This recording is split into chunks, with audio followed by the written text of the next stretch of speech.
right, and welcome back to the Prometheus Deep Dive, a CNC podcast. Today, we will be talking about Season 2, Episode 5, I'ma Call the Police. And today, my co-host is Tiki. Tiki, how you doing today, man? As always, the meme is still alive. So, really quick before we actually get into the podcast, you and I have been discussing something all day since the episode has dropped. So I'll leave it up to you to deliver this little special announcement. All right. 2 triple shots, everyone. Yay, I just had to write it down because I can't. Everyone's sleeping in my house, so I have to be a little bit more quiet than I usually am. So, first of all, Casey, how you doing? Great to be here. Thank you. I'm doing well. Just a little tired. For sure. So back in the day, Rob Sesternino used to do this podcast at the start of every merge of a Survivor season with AJ Mass, who was a big fantasy football guy. I'm not sure why they stopped doing them, but AJ would essentially rank the people in the merge based on kind of like a fantasy football tier list.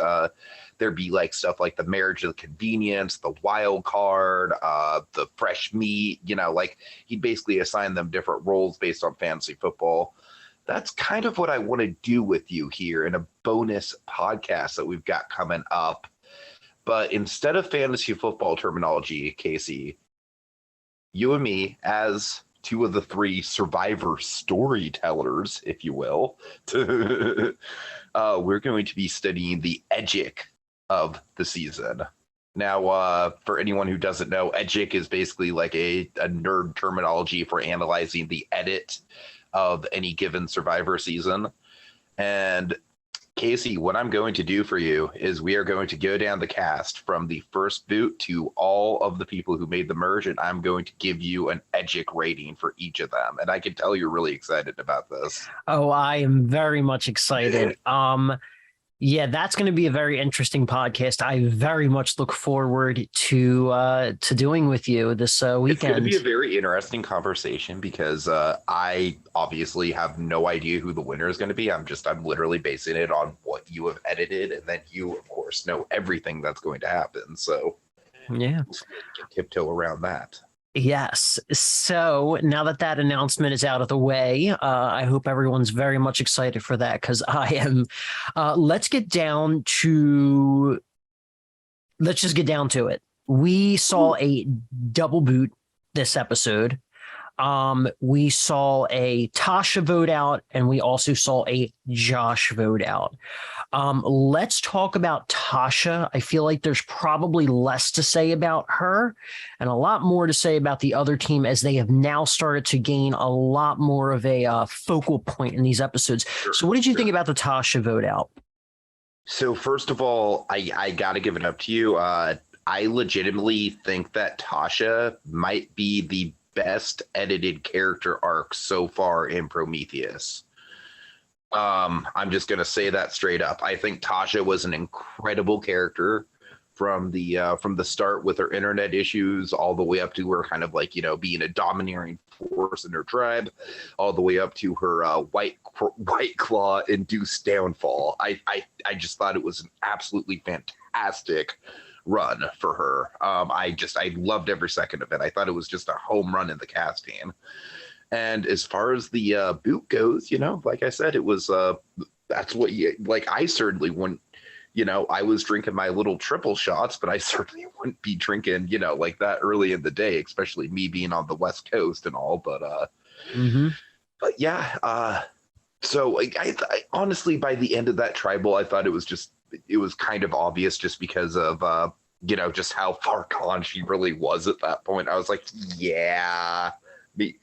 By the way, I pointed this out in the comments, but I freaking love the quote that Ben has about taking the dog out. that really killed me. But yeah. Overall, I'm very happy for Tasha as far as like just getting a freaking epic pre-merge arc. She's the type of character where if she were to return for an all-star season or something, I would definitely root for her to be on my TV as much as possible. But, I'm glad we got what we got out of her. Yeah, absolutely. She was quite the character. And I mean, don't get me wrong, I love all of my season 1 alumni, but season 2, they are characters. And it's actually funny. I was driving a friend home right before this podcast. And we actually, because he's been watching Prometheus and he loves it. And, you know, something that we talked about in the car is that, like, every single person, I'll say every single person up to this point, they have had their own very unique arc. Nobody is necessarily invisible to the edit. Yes, there might have been people that have a lesser edit, but they still have an arc. You know, there is a purpose and there is something very unique going on with every single one of these people. And yeah, Tasha was very interesting. Definitely a person where if you're gonna, she is two different people in this season to me. She is, in a sense, like the Caitlyn of last season, except she was not able to overcome certain things and she got out right before the end. And in a sense, she was also the David of this season. David had the big, you know, hair cutting moment that everyone constantly talks about. If there's something that I do actually hear about season 1, it's always the haircut stuff. With Tasha, it's going to be the White Claw stuff. By the way, I just want to remind people, they voted me out, me over David, who was getting a haircut. Not only that, I didn't even throw the bastard's name out there. I love you, David, but like get targeted that round.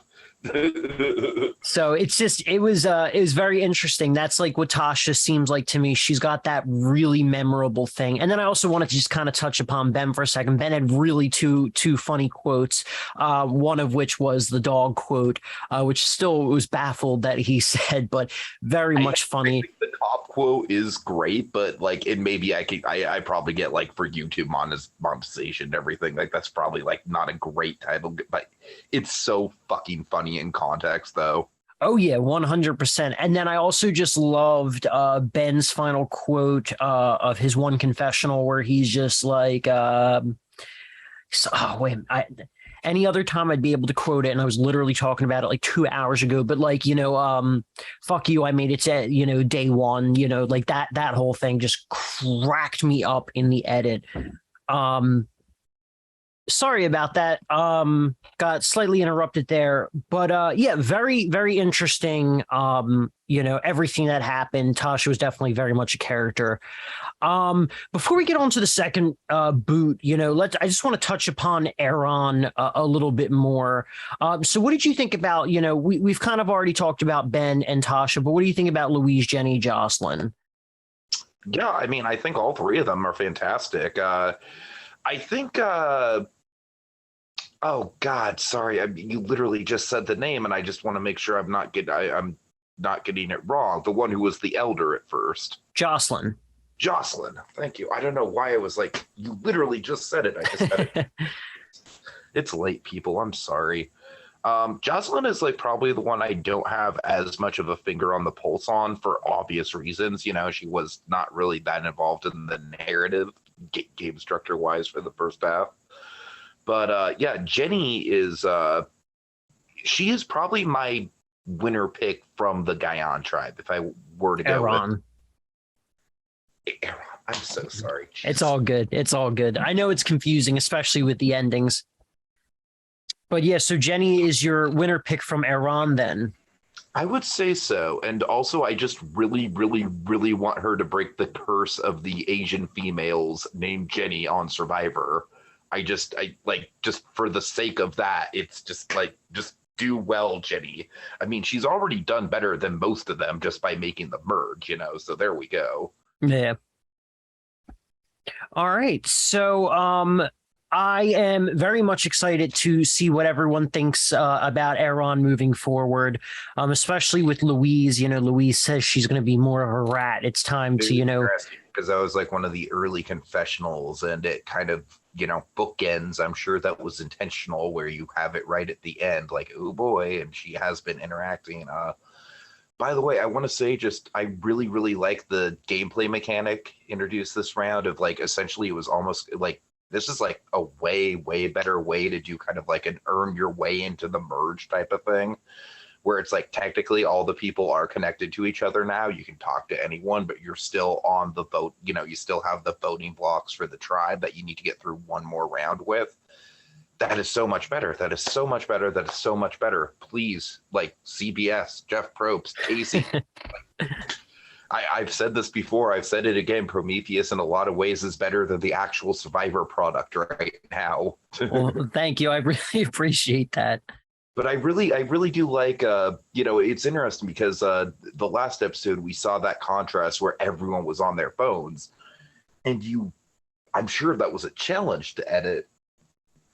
But you told me yourself you got a lot of really positive feedback on that episode, and then this episode, like, you know, just by the mechanics of it, is like the exact opposite, and it's still, again, for different reasons, I'm sure challenging to edit just because of the amount of footage that I'm sure you had. But and by the way, I just want to state for the record, I don't know how many people have told you this, but just no rush, dude. You're doing a kick-ass job with these episodes. Get them out whenever you can, like finesse them, fine-tune them. Like, I'm sure I speak for most everyone who's involved with the series where it's like, yeah, I would love, like, obviously you're kind of behind on having a weekly. I would love to have them weekly.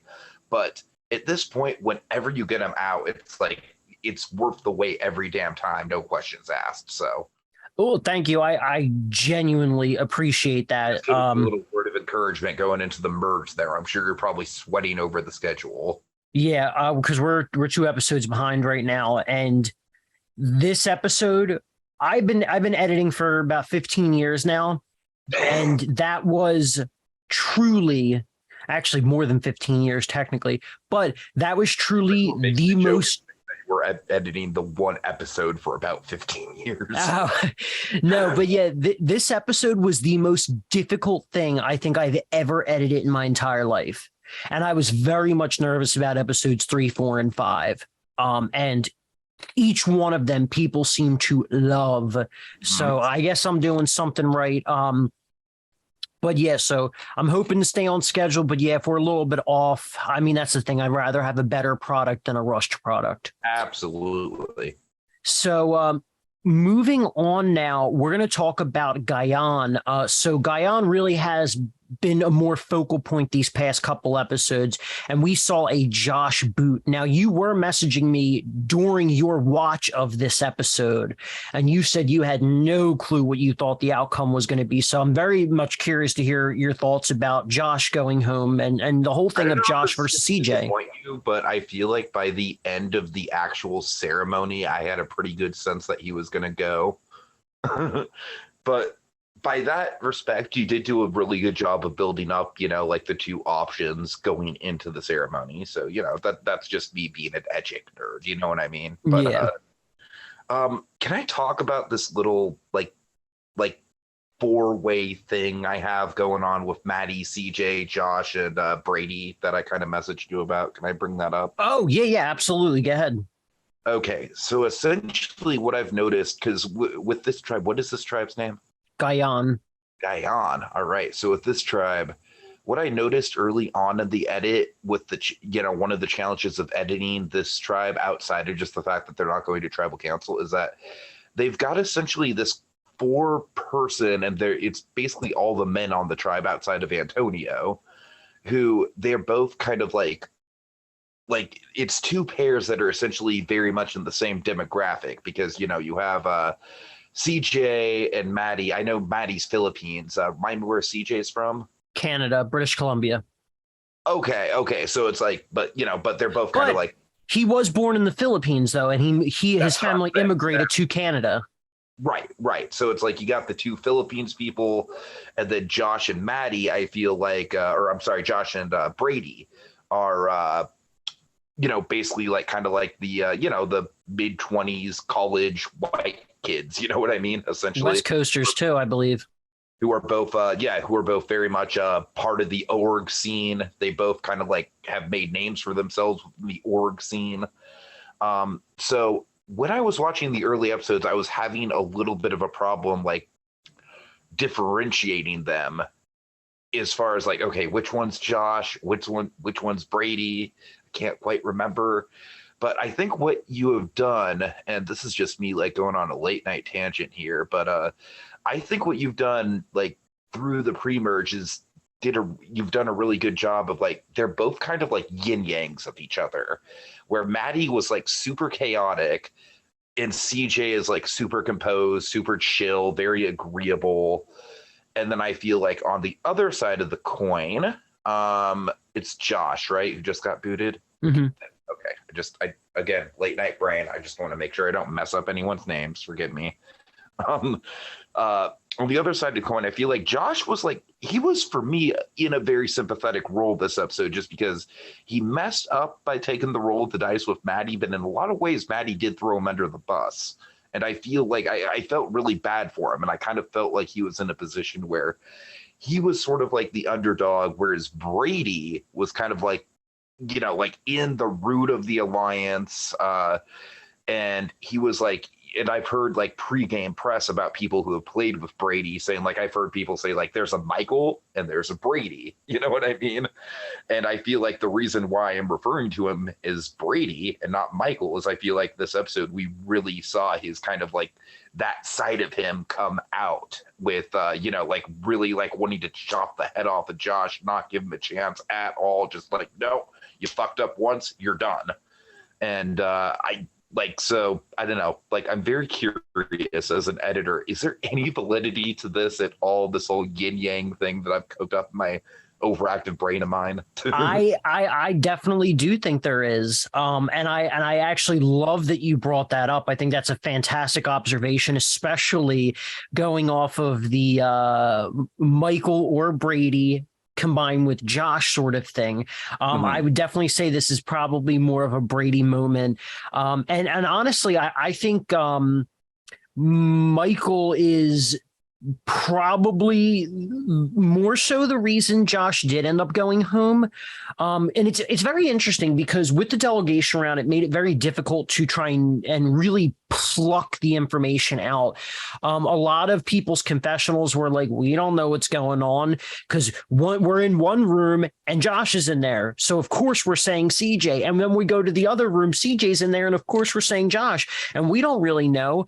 But in the reality of it, Bloody did feel close to Josh, and Aaron also did feel close to Josh as well. They wanted him to stay. But then on the opposite side of the tracks, you do have Michael, who, as you said, is just like, nope, you fucked up. Done. Get out. And Antonio felt closer to CJ. Man, I loved it. What's that? I said he was like a mafia boss. I loved it. Yeah, and it's very interesting to see that. And with Antonio, I think for him, it's like he felt more comfortable with CJ than he did with Josh. Although, ironically enough, Josh was kind of actually looking to Antonio last vote to kind of see where he was at. And he misread Antonio and he ended up on the wrong side of the votes. So just very interesting the way that plan turned out. But I think between especially Michael and Antonio, I think Aaron and Bloody read Antonio and Michael correctly and were like, all right, we'll stick and get rid of Josh. And that's kind of what happened. But I think if people voted the way that they wanted to vote, I think it would have been a tie. And in addition to it being a tie, it's hard to say what Tracy would do, but there's a part of me that thinks that Tracy might have leaned towards keeping CJ. So I think we would have probably saw the same result. I'd be very curious to actually ask Tracy if she can even remember her mindset of the time. Cool. Yeah. So that kind of really touched upon Josh as the boot and the yin yang thing. So, touching on the rest of Gaian really quick, did you have any notes about Aaron or the elder Tracy or Bloody? Yeah, I mean, obviously Bloody is probably like, I would say she's probably like the most hyped about preseason cast member by far. Like she's like, I'm sorry, Bloody, do not take this as an insult. You're basically the Rupert of the season because you're kind of like, you come in almost like pre-made to be this larger than life character. You know what I mean? I'm sure there's better comparisons than Rupert of all people. I just can't think of them off the top of my head. But anyways, So Bloody is obviously like I was actually very surprised to see how kind of middle of the road she was in the challenge. But Yeah, which is like, if I'm being completely honest, there was a bit of footage where she talked about like throwing the challenge. But also it's really hard to say if she truly threw the challenge, because in the reality of it, she still got 6 of the 10 questions right. So she didn't really try that hard to throw the challenge, unless she was only trying to throw a couple of the answers. So it's really hard. I think she probably did throw the challenge, but it's, I mean, hypothetically, like, because she is a very deep thinker, like I could see a situation where, like she wants to throw the challenge, but she doesn't want to make it look like she threw the challenge. So 6 out of 10 is kind of like right in the middle. Yeah, but it's very interesting though. 2 of the questions she got wrong, if I remember correctly off the top of my head. Sorry, everyone. It has been a very long day, and it is like 2:00 in the morning, 2:30 in the morning. But one of the questions that she got wrong was the team names, which is like everybody got that right, and then how many sacrifices. Question, honestly. What's that? I said I was even surprised that was a question, although in all honesty, if I was a player, like, me and how scatterbrained I got and like how overwhelming the whole thing was, I probably would have gotten that wrong, especially with the on thing. Maybe. I think, to be honest, I think you would have gotten it right. But in addition to that, she also, she got wrong. Oh my God, this cat is killing me today. She also got wrong how many sacrifices there have been. Everybody in the room said 4 sacrifices. She said 6, which, like, the only thing you could maybe justify is like if she was throwing that question, you could say, oh, I misheard the question and thought he said how many sacrifices will there be? Because then there are 6 by the end of the day. But anyway, yeah, just very, very interesting in regards to Bloody. Then Tracy, I'm sure you remember when we did my part of the cast assessment, I was very, very high on her. I think I was pretty spot on, honestly, as far as like her social skills and her ability to get along with people of different ages, different demographics. She's pretty more or less killing it. I do have the concern, though. I honestly think her downfall is just going to be that she is not too well versed in the like meta game of orgs. Like we had that little moment where like little stuff like accidentally making a target out of Bloody, and the whole like, oh, let's throw Aaron out because it was the easy vote from last round, like little stuff like that. Like, and again, watching stuff like that, Casey, like it makes me very intimidated if I ever were to play again, because I am sure there is like a whole textbook of org, I'm sorry, like, what's the word I'm looking for? Oh my God. Org strategies, rules? No, it's literally off the tip of my tongue. I'm so sorry. I know you're good. Org, oh my God, what is the fucking word? Jesus Christ. Whatever. Meta? I guess, yeah. Let's go with meta. Sure. Okay, org meta. I'm bad at org meta because I am just not that entrenched into the community, And I feel like Tracy, if I'm reading the edit right, I would be surprised if she overcame that weakness by the end.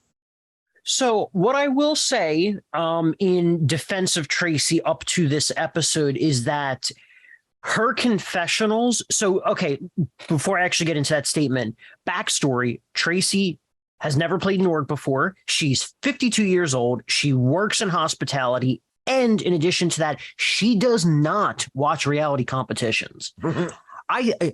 If I remember from my days of hanging out with Tracy when I used to live in Pittsburgh, I think Tracy's favorite show is SVU. I think that is, and probably watching Paw Patrol with her grandson. Oh my God. That is Tracy's TV show list. So the thing is Tracy very quickly, in a matter of one day, has managed to play a good social game and is learning the game as she goes. Totally. She's showing growth.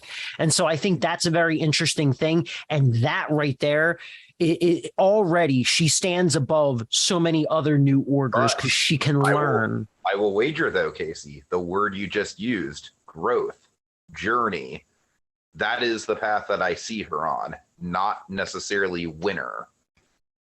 It could happen. I could be wrong. Maybe. I don't know. But yeah. But can we talk about my actual winner pick, which is Aaron? So Jenny is your winner pick on Aaron, and Aaron's your winner pick on Gaian. And I would also say Aaron is my winner pick overall. Okay. All right. So I don't know, man. I just have this feeling. And then again, obviously it's like you're gonna have to like play poker face right now, because it's like what I am reading from the edit is that Bloody and Aaron are picking her up as a third person in their little trio, and those two are going to be big distractions. She's going to squeak by them after they get voted out. You're saying Bloody and Tracy are picking up Aaron as their third? Yes. Okay. I could be totally wrong about that, but Bloody's been going on and on about, how she's done so much work with Aaron over the past couple rounds. And like, I have a feeling that with Bloody being such a big character and with Tracy probably having a little bit of a target on her back because of the elder thing, at the very least, it makes her stand out. It is a variable. It is an X factor. When you're at the merge, you're looking for any, it's kind of like a reset of the game. You're looking for any reason to vote for someone. Tracy hasn't had to cast a vote. She's a clean slate essentially. So, But I don't know. I could just, like, with Aaron, I just feel like she did such a good job this round, I think, of composing herself, being super duper chill with literally everyone as far as like, the people that voted for her.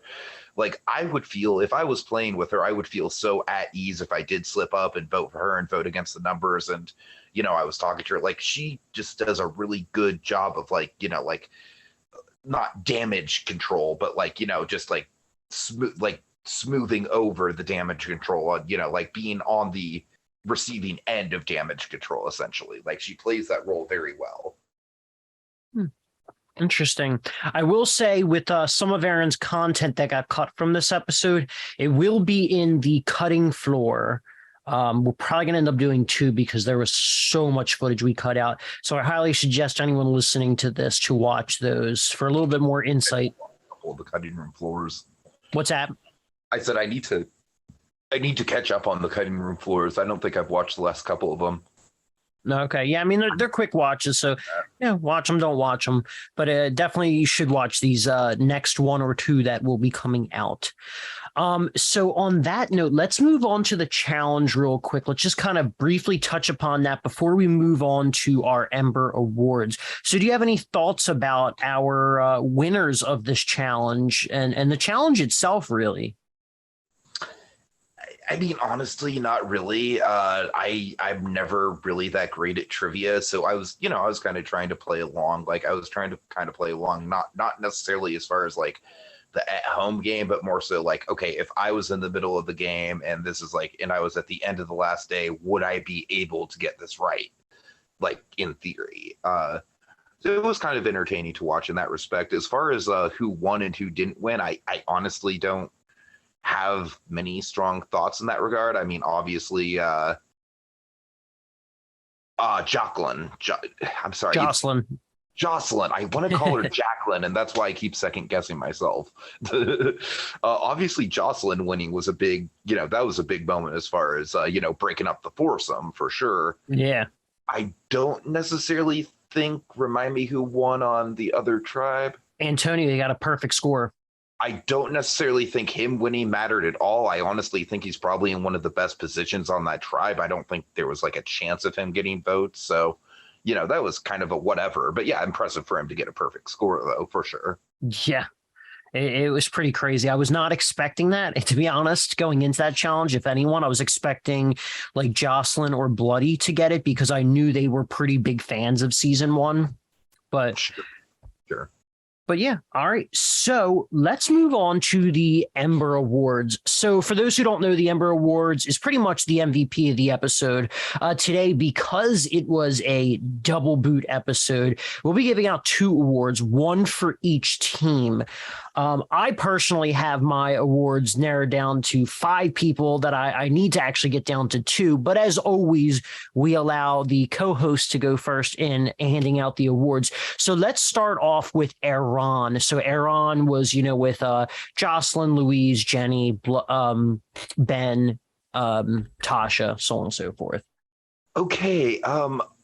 Honestly, this is kind of a tough choice because I feel like they all more or less got on the same page like relatively quickly. I'm gonna probably have to give an honorable mention to Ben just because I thought he got the ball rolling on it really good with the freaking taking the dog out back line. Like that was a great icebreaker to the conversation.